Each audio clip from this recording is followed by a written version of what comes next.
Reading with your kids. Hola, ni hao, konnichiwa, assalamu alaikum, shalom, mahaba, mona wanji, namaste, jambo, bienvenidos. Hi, my name is Jedley, and this is the Reading with Your Kids podcast. We are coming to you from the beautiful neighborhood of Reedville in the southwest corner of Boston, Massachusetts. We are so delighted and so very honored that you join us in our mission to help all families grow closer through reading. Please be sure to tell all of your family and friends about the show. And please be sure to subscribe to the show on the iHeartRadio app, on Spotify, Apple Podcasts, Amazon Music, Good Pods, wherever you find your podcast. Our guest today is Lindsey Larson. She is here to celebrate her book, Meeting Exceptional Friends. Before we invite Lindsey into the studio, we want to let you know that this episode of the Reading with Your Kids podcast is brought to you by The Oasis King by Mark David Pullen. Are you looking for the perfect book to share with your family? The Oasis King is a great read full of pulse-pounding thrills, fast-paced action, and unexpected twists. Geared toward the middle grade reader, The Oasis King is a genre-bending book that combines action and adventure with science fiction and fantasy. Designed to be read aloud, this book was written so that both kids and adults will be on the edge of their seats, waiting for what happens next. What's the best part of this book? Well, parents can give it to their kids knowing that it's a wholesome story designed to spark imagination and creativity for people of all ages. Get your copy today, The Oasis King by Mark David Pullen.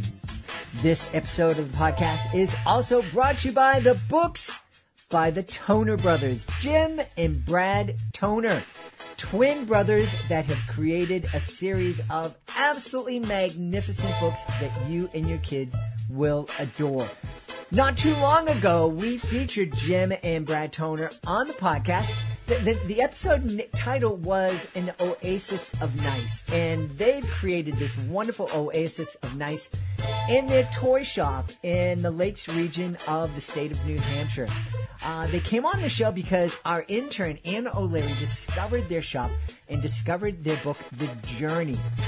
It's a wonderful, wonderful story talking about life lessons that Diane the Turtle shares with readers.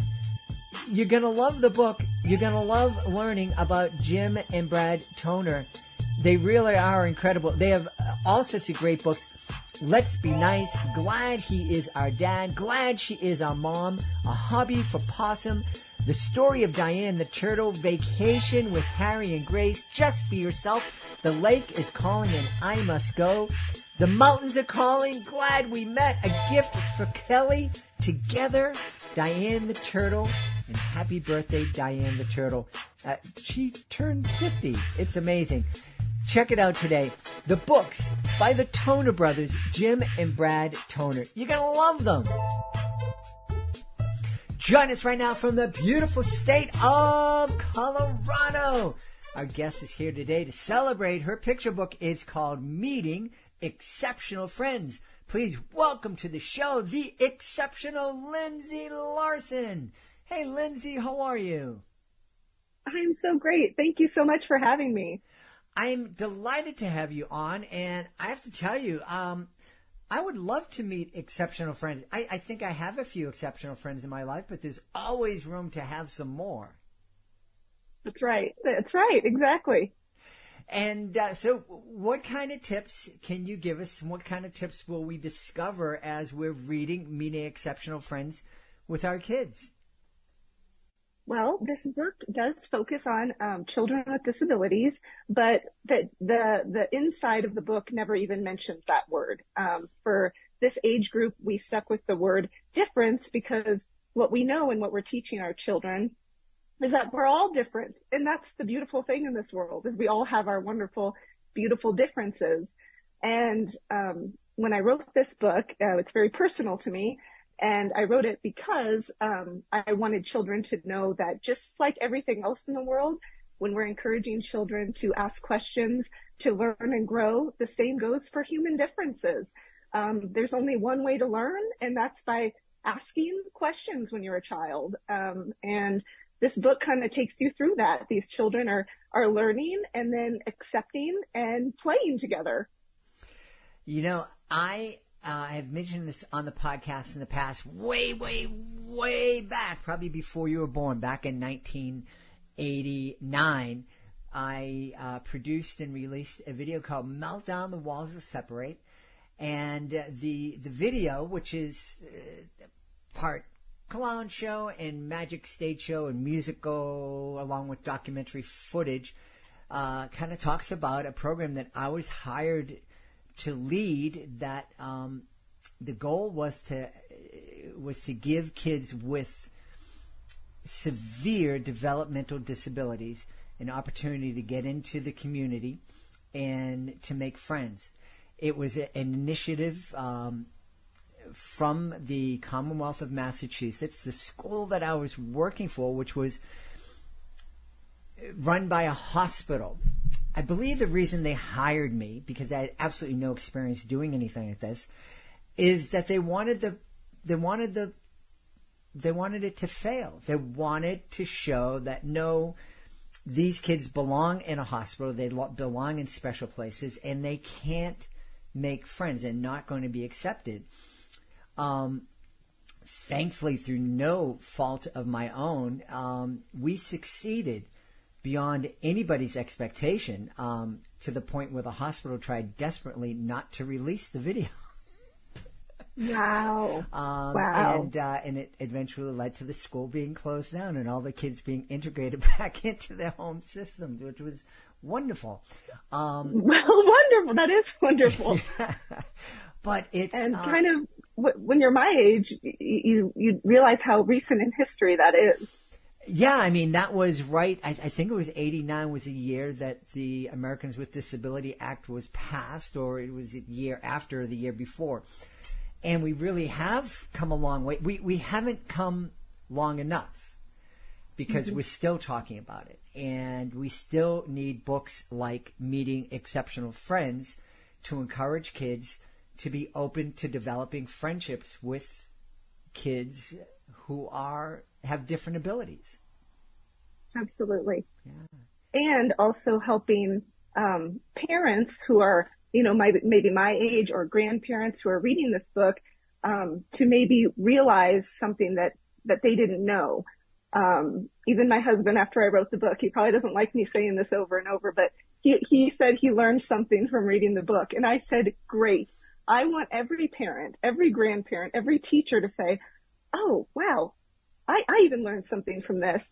Because we all should be open to continuously learning and growing. And even if it comes from a children's picture book, fabulous. Yeah. Now, it's interesting because I want to talk about what exactly your husband and other adults are learning. One of the things that surprised me was, first off, we had absolutely no problem with the community at large in terms of accepting our kids. And the kids I was working with had very severe developmental disabilities. They were 10 to 18 years old. Most of the kids couldn't walk. They couldn't talk. They had all sorts of challenges in their life. But when we brought them into typical schools, the kids in those schools loved our kids and really kind of latched on to them. The people who kind of threw up roadblocks, of course, the school itself, they threw all sorts of, well, you got to do this and this and this and this. But a lot of the parents of those kids were concerned because they were afraid that their kids were going to be bullied or made fun of. So, and I'm going to talk to you about the other group that really surprised me. But first, before we do that, talk about what would you say to those parents if those parents still had, here in 2023, were still concerned about, no, I don't want my kids out in public. I don't want people to make fun of them. I don't want them to be stared at. It's going to make them feel really bad. What might you say to those parents? Well, I think, the ones that I encounter maybe are a little bit more extroverted the way I am and come to me and talk to me. So it might be those that are, feeling these things on the inside and don't want to come forth and share that. But most of the parents, or in fact, to be honest, every parent that has talked to me about this, wants more than anything for their children to be fully accepted into this world just as they are, because isn't that what we all want in life, is to be accepted for who we are, and whatever it takes to it comes down to education. And once people are educated, be it the children, the parents, the teachers, children are so accepting. And that's one of the most beautiful things, was when I would go out into playgrounds and I would see that questioning look on a child's face, and I knew that they had a question about my daughter. I would walk over to them and kindly say, do you have a question about my daughter? And when they were able to ask and then get a response, they would light up. And it's like, okay, that's all I wanted to know. Let's go play. And the parents' reaction was probably the best part, or grandparent or whoever was with them. Over and over again, I would see the look on their face like, you mean they understood that and they're just going to carry on? And it's like, yeah, because children just naturally are just so accepting. And I think that does show that we're doing a very good job in some ways about explaining differences to children. Yeah. And that children are growing up understanding that you will meet lots of different people and we're all special and unique in our own ways. Yeah. I want to talk a little bit about your daughter and your experience and get into more about what we're going to be experiencing when we read Meeting Exceptional Friends. But I did want to share with you, I kind of teased a little bit. There was another group of people who were really opposed to this idea of me trying to integrate these kids into the community at large. And it really surprised me because it was the people within the disabled community. It was the people who weren't as severely challenged in life. And the thing that I heard over and over again was, it's hard enough for me. I'm blind. I'm deaf. I use a wheelchair. But otherwise, I'm, intellectually fine or, typical. It's hard enough for me to function in this world and get people to accept me. I don't want people to see that there are these kids who are so challenged, because then they're going to think the same of me. And that surprised me. If you have an idea or an opinion on that, feel free to share it, but I don't want to put you on the spot. There is some of that. I wouldn't say I kind of a roundabout criticism, which I was expecting, because I am aware I'm an occupational therapist and have a child with disabilities who's now 13. So I've been living this life for a while, and I kind of knew at some point somebody was going to say something about the fact that sometimes people who do not have an intellectual disability, in a way, might not want to be lumped into the disability community. And I don't really know what to say to that, because unfortunately we do need terms. I'm very open about using the word disability with my daughter, because really, to qualify for the Individuals with Disabilities Act, to have an IEP, you have to have a disability. So I don't want to shy away from using those words and those terms.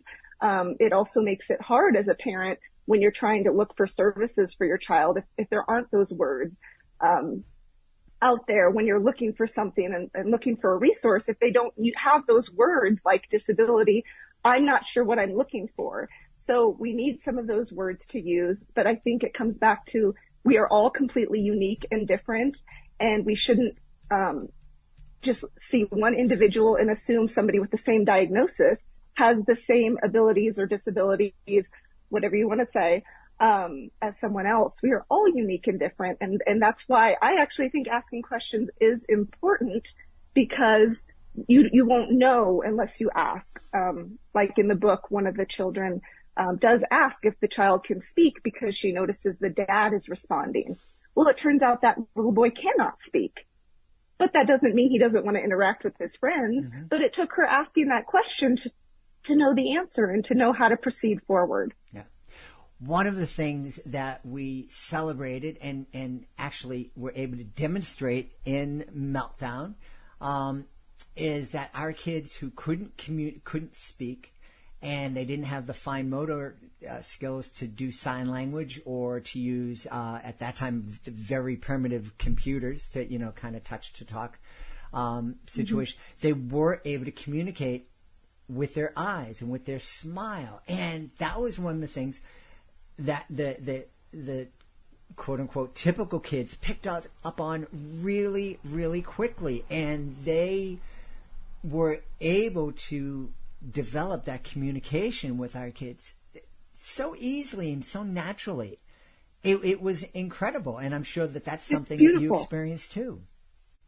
Absolutely, absolutely, and that's kind of what prompted me, to go forward with writing this book, because to see those moments is so amazing, and it just makes you realize, we don't want our children to lose that. Like the way that they are so, like you said, accepting, and they're so genuine, and they're curious, and they just want to be a part of everything in their world. And I don't want children to lose that. I don't want them to be shushed, or, I've seen people direct their children right away from me. My children. It's like, I've watched that, and I know it comes from a place that they probably just think, I'm not sure how to handle that situation. That's okay. Let's learn about it. Yeah. One of the things you mentioned a couple of times, and it is so important, is the idea of encouraging kids and adults to ask questions. It's something, and I've shared this on the podcast when I was growing up almost 100 years ago. My mom, my grandmother would, if we saw somebody who was different, either racially, ethnically, with a disability, if there was somebody who was speaking a different language, it was always, don't stare, don't ask questions, come on, just, it doesn't exist, let's move forward. And the idea of asking questions was considered rude. And actually, as you're sharing with us, it's actually the opposite. Asking questions is a great way to show that you're interested, and I think it's a great way to show respect. I completely agree. Yeah. And there's always going to be somebody who maybe has a different opinion. I do mention that in the back of the book. Not everybody's, it could just be just somebody having a bad day. Like, I really don't want to talk about this today. Mm-hmm. And that's absolutely fine. But what I've also found, people are coming back to me and saying the great thing about having read this book with their children, at story time at night, along with some of their other favorite books, they pull out my book, they have this great discussion.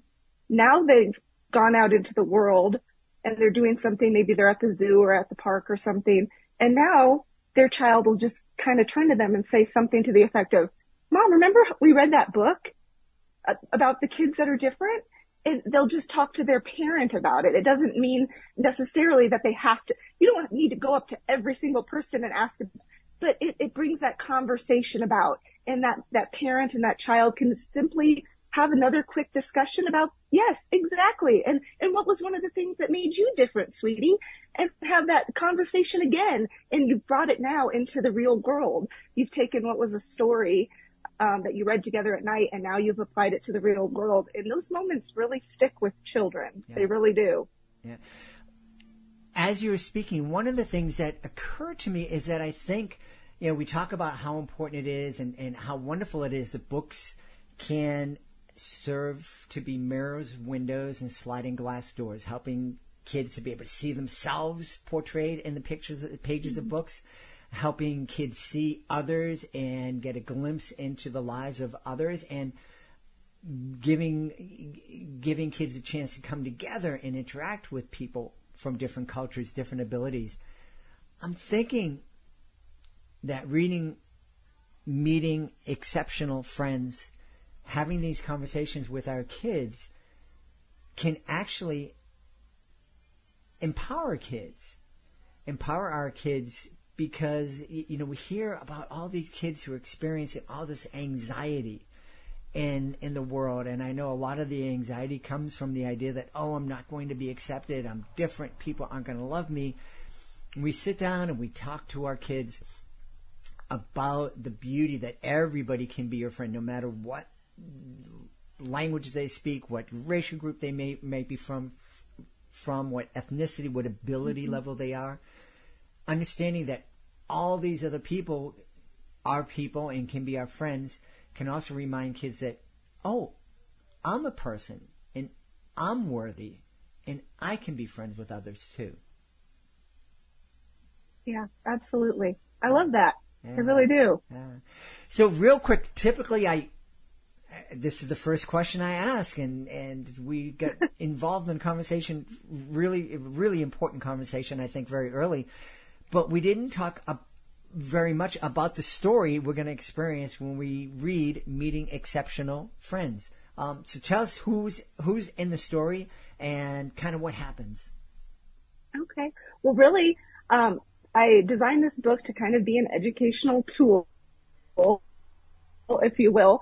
So instead of having a main character, like most of the books that we read, this is a variety of children on the playground, just like what you see when you go. So I'm hoping that children will very much relate. And the way that, I know we go to the playground with my kids and, some kids are coming, some kids are going. So you're always kind of trying to find somebody to interact with. And so I hope that they can relate to this, because this is how I felt every time we went to the playground. And these children are, looking for friends to play with. And as they do that, they find that the child that they're interacting with has a difference that they don't quite understand or know much about. So they simply ask the same question is repeated over and over. They ask a question and the response is, "That's a great question," by the narrator. And then the children just proceed to interact and play together. And it shows inclusive play, which is getting something that I have definitely seen improve in time. There's children playing with some of the adaptive devices that some playgrounds are now starting to show, but also just having a good game of hide and seek on the playground, which I tell you, kids they will play hide and seek all around the playground. Forget the swings, forget the slides. We're going to play hide and seek. And, so it shows those different ways to include kids, of all abilities right there on the playground. And, it's like a very simple story, but it brings about some good conversation. And then there are some discussion questions at the end and a note, of course, to the parents and caregivers, just to help them understand, why this book was written and how to answer some of those questions that the kids might now be asking them. Yeah. Yeah. And I'm sure that the answer to those questions are incredibly valuable for the kids, but I'm thinking they're going to be incredibly helpful and valuable to the parents who are reading the book, because I'm sure they have some of the same questions. I hope so. Yeah. That was kind of my goal when I realized, as a parent of a child with many disabilities and medical conditions, that,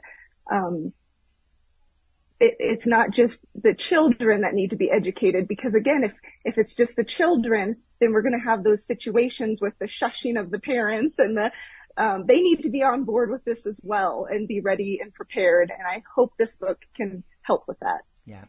Hey, before we go, I wanted to mention the fact and to thank you publicly.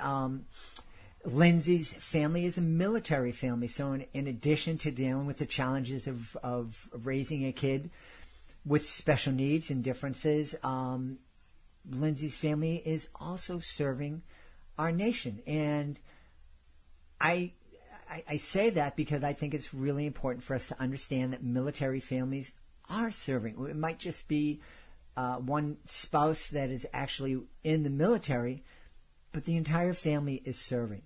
And it's incredibly difficult and incredibly challenging, but it's also incredibly important, and it's a great service and sacrifice that are being made for us. So on behalf of everybody who's listening, I want to thank you and your family for that sacrifice and service. Oh, thank you. Tell us, Lindsey, where we can go to find out more about meeting exceptional friends and also find out more about you. Well, you can go to my website, which is lindsey-larson.com. You can check below on the spellings of those. I know that Lindsey is spelled a lot of different ways, but mine is with an E. And there's also not only information about the book on there, but I've created some resources to help take the discussion further, be it coloring pages for the youngest children up to 3rd and 4th grade. I have some writing exercises, and I hope to just continue to keep adding to that as I think of more and more ways to expand on disability education. Excellent. And will there be more books coming from you in the future? I hope so. I have ideas. Wonderful. So I hope so. I have plenty of ideas related to sensory issues and learning disabilities that I would love to work into books. Wonderful. Well, we hope that you'll come back to celebrate those books. And in the meantime, we want to encourage everybody to check out Making Exceptional Friends. Fantastic picture book from our guest, Lindsey Larson. Hey, Lindsey, thanks so much for being with us. Thank you so much for having me. Please be sure to join us for the next episode of the Reading with Your Kids podcast. Our guest will be Rosalie Mass-Taylor. She's here to celebrate Hunter's Tall Tales and continue this conversation about kids with disabilities and how best to help kids with disabilities. Continue the conversation to talk about how best our kids can learn that kids with disabilities are kids and can become great friends of ours. That's the next episode of the podcast. I want to thank the folks who made today's show so wonderful. Of course, we're going to start by thanking our guest, Lindsey Larson. Please be sure to check out Meeting Exceptional Friends. Also want to thank our sponsors, the books by Jim and Brad Toner. We especially want you to check out their book, The Journey. We also want to thank Mark David Pullen. Be sure to check out The Oasis King. I want to thank my team, Fatima Khan, Rory Grady, Ann O'Leary, Madison Dieris, Soji Franklin, Monica Rivera Sosa. I want to thank my beautiful wife for all the support she gives me. Most of all, we all want to thank you. Thank you so much for taking the time to join us today, and as always, thank you so very much for taking the time to make the world a better place by reading with your kids. I'll be looking for you in the next edition of the Reading with Your Kids podcast.